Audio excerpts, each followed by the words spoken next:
Snow fell thick and silent over the wide plains of Montana, covering the Turner Ranch in a white blanket that felt more like a burial shroud than a blessing. Jacob Turner stood near the fence, his breath fogging the cold air as he watched his cattle huddle together for warmth. This ranch had been in his family for 3 generations, but now it was slipping through his fingers. Since his father's death, debts had piled up, storms had ruined grazing land, and loneliness had settled deep into Jacob's bones. Winter did not forgive weak men, and Jacob feared he was becoming one. On Christmas Eve, the wind howled harder than usual, rattling the windows of the small ranch house. Jacob had nearly convinced himself that today would pass like any other bleak day, until he heard the distant creak of wheels. A stagecoach slowly approached, its horses tired, its driver eager to leave quickly. Jacob's heart pounded. This was the day his mail-order bride was supposed to arrive. A decision made out of desperation, not romance. He had written letters because he needed a partner, someone to help him survive, not because he believed in fairy tales.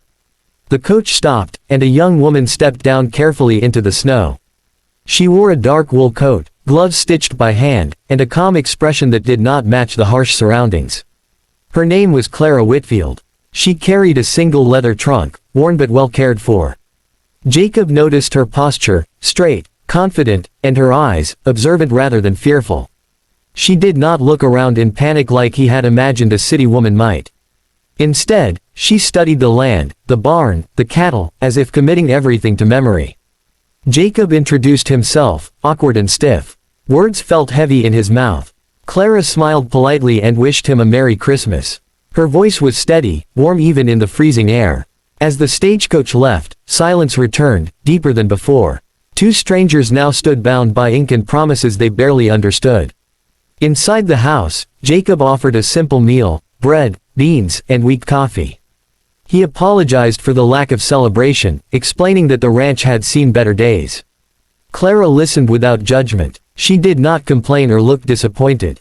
Instead, she thanked him for the food and asked thoughtful questions about the land and the winter. Jacob found this unsettling. He had expected awkward small talk, maybe regret in her eyes.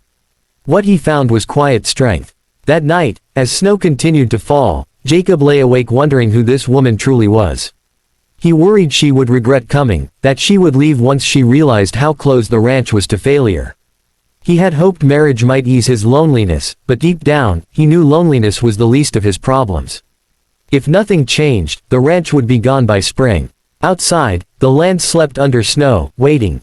And inside the small ranch house, on Christmas night, 2 lives stood at the edge of uncertainty, unaware that Clara carried a hidden talent that would soon change everything.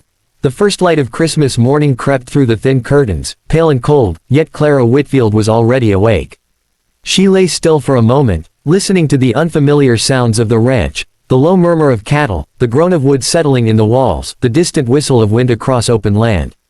This place was nothing like Boston. There were no crowded streets, no ringing shop bells, no warm parlors filled with chatter. Yet Clara felt no fear. She had not traveled this far to turn back at the first sign of hardship. She dressed quietly and stepped outside before Jacob woke. The air bit at her cheeks as she crossed the yard toward the barn. Inside, the smell of hay and animals wrapped around her. Clara moved slowly among the cattle, observing their condition, the feed bins, the water troughs. She noticed signs of poor nutrition and overcrowding, and she frowned thoughtfully. Back home, she had spent years helping her uncle manage his farms after his illness.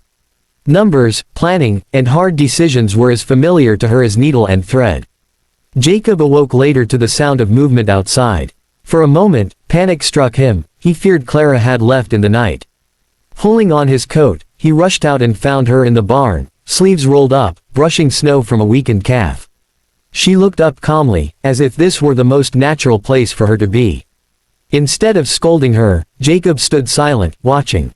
Clara began asking questions: how much feed they had left, how often the cattle were rotated, who supplied their grain, what debts were owed and to whom.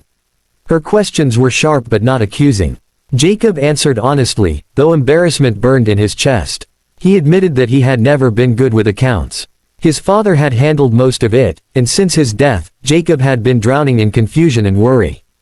Clara asked to see the ranch ledgers. When Jacob brought them out, dusty and poorly organized, she spread them across the kitchen table. For hours, she studied the numbers, making notes on scrap paper.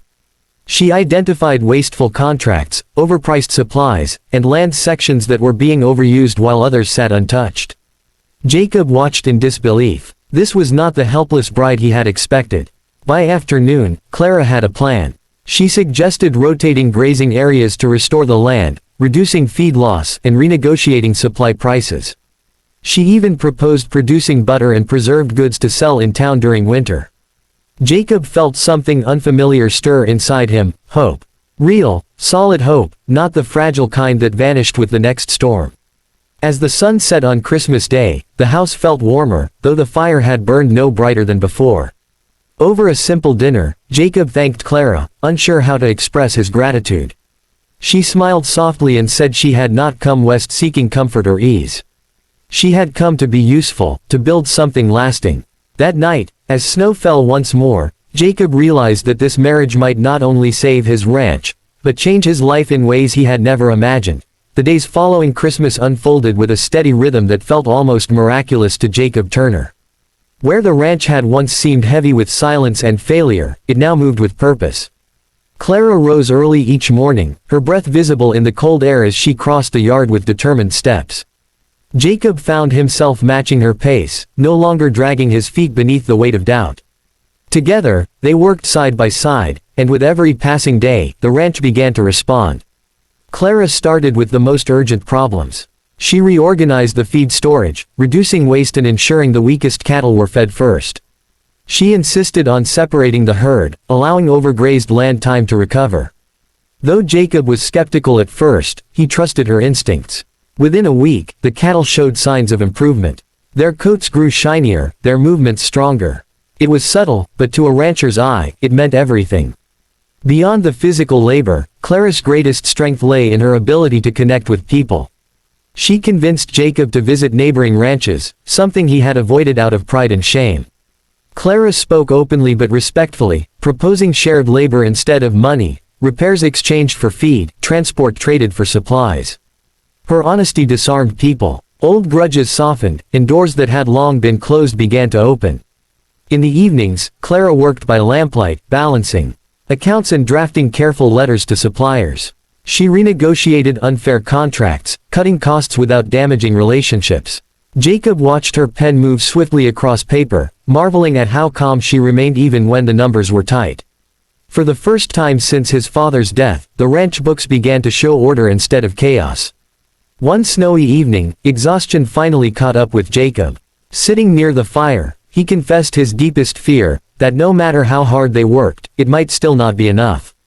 Losing the ranch would mean losing his father's memory, his identity, and the only home he had ever known.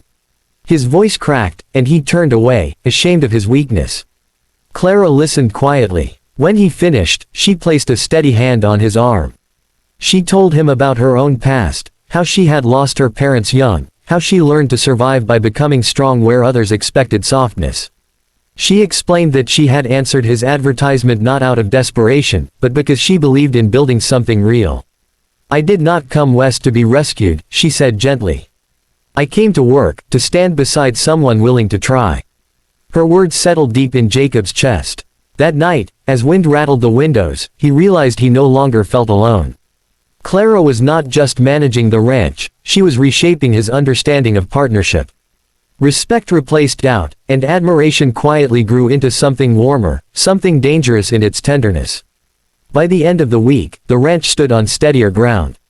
Debts had not vanished, but they were shrinking. Neighbors spoke kindly of the Turner Ranch again. And in the cold Montana nights, as snow fell softly outside, two strangers found themselves becoming something more, bound not by obligation, but by shared purpose and growing trust. The final days of the year arrived quietly, as if the land itself was pausing to breathe.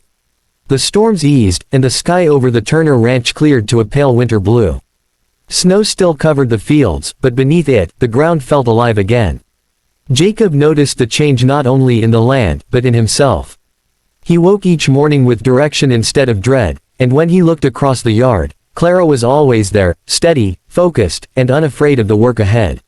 With Clara's careful planning, the ranch reached a turning point. Supplies were no longer running out, and the cattle had grown strong enough to endure the rest of winter.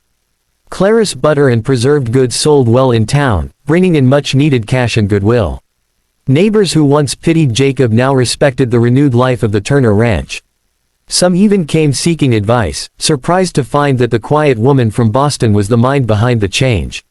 On New Year's morning, Jacob and Clara stood together on the porch, watching sunlight stretch across the snow-covered land.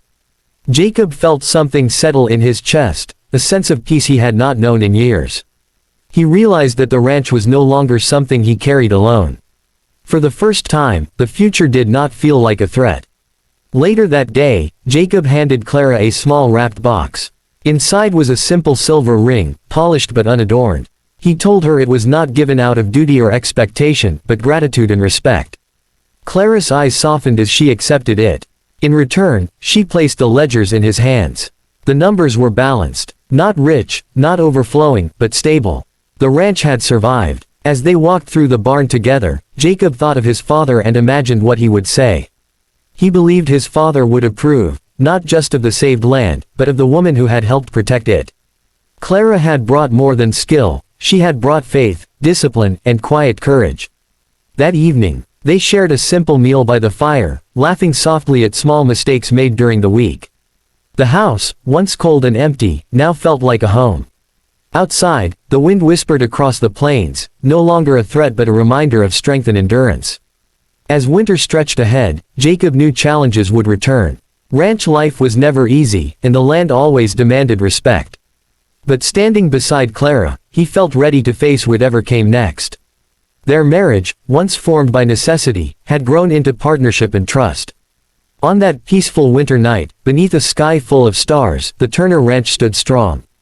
A struggling land had been saved by a hidden talent, yes, but more importantly, by two people who chose to believe in effort, honesty, and each other. Their Christmas union was no longer a gamble. It was a promise fulfilled.